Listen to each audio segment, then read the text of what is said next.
Now, so here are my two purple colors, a lighter purple and a darker purple, or a rich violet color, royal color.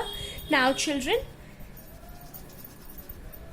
I can use any one color or both the colors to color this picture of mine of a brinjal, the king of vegetables as it is called. We've read in our literature books, in our poems that we get to read in these younger classes. Now, if I want to show a little more darkness, then I can add my darker purple. You can see I'm teaching you shading also. Now children, we can just do some mixing with our lighter purple color, and look how beautiful brinjal we've all made. Now just take your darker green. Now just take your darker green color, or two shades of green also you can take. I've taught you how to do shading with two shades, and color this crown part and the part of the stem with this color. Now children, coming to the tomatoes, red juicy fleshy tomatoes, take your bright red color. You can also mix it with your orange color, and sometimes we can see some green also on the tomatoes, or a little bit of yellow also on the tomatoes.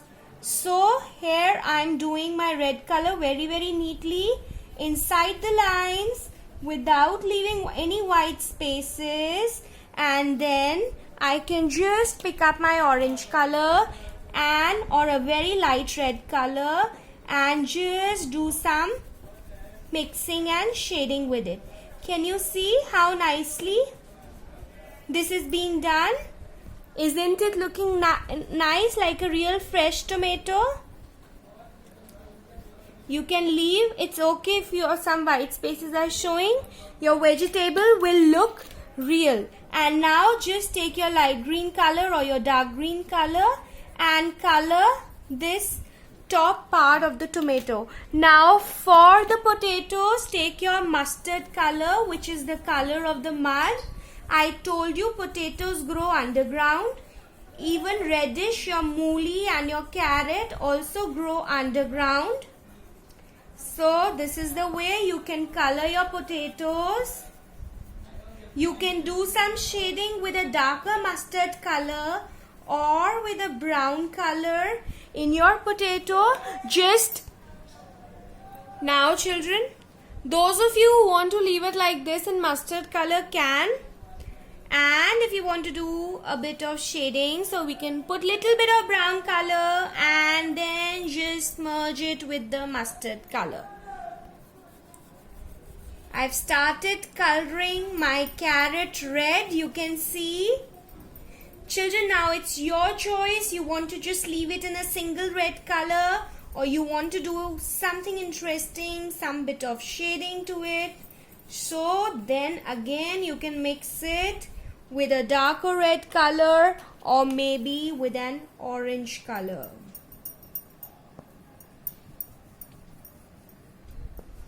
Some little bit of white spaces look like highlights on the vegetables. Then they start looking like real vegetables. Now again you can just pick up any green color of yours and color the leaves. The leaves also, right? Now let's color the bell pepper. Now let me make a yellow bell pepper, because there my lemons are yellow, so I'm making this one as my yellow bell pepper. It was very easy to make with ovals, you remember? Now color the yellow bell pepper. I can use my darker yellow color also for the so my darker yellow color for the bell pepper, and then I have a lemon yellow color which I am. Now the green color for the capsicum. Capsicums also are in the shade of a dark and a light green. So that's how I'm doing it. Children, you can do only one green color also. It's all your wish. But if we do like this, then it looks nicer. It's absolutely up to you. You can just see I'm using my light green color and I'm moving it on top of my dark green color, and this shading is happening. Now the lemon yellow for the lemons.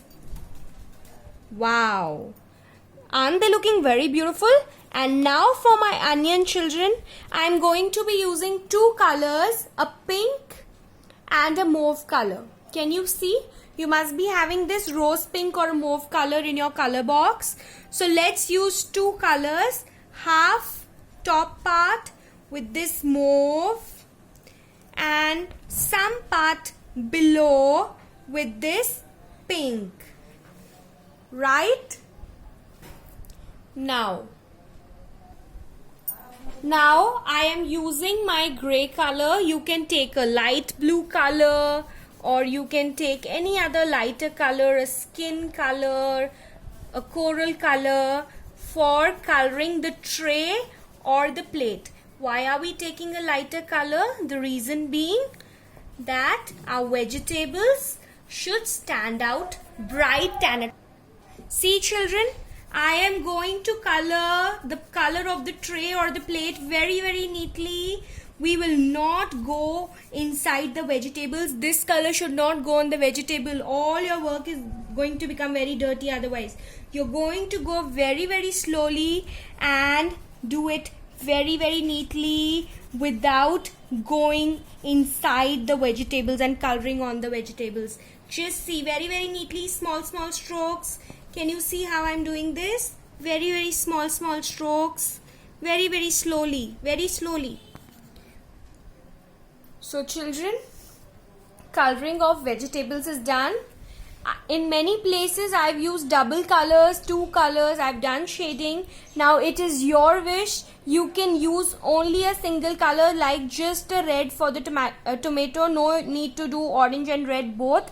If you want to do, if it's easy for you, please do it this way if you want to learn. Otherwise, just if you color the tomato red, then also it will look very nice. If you color capsicum with only one green color, then also it will look very, very nice. Thank you.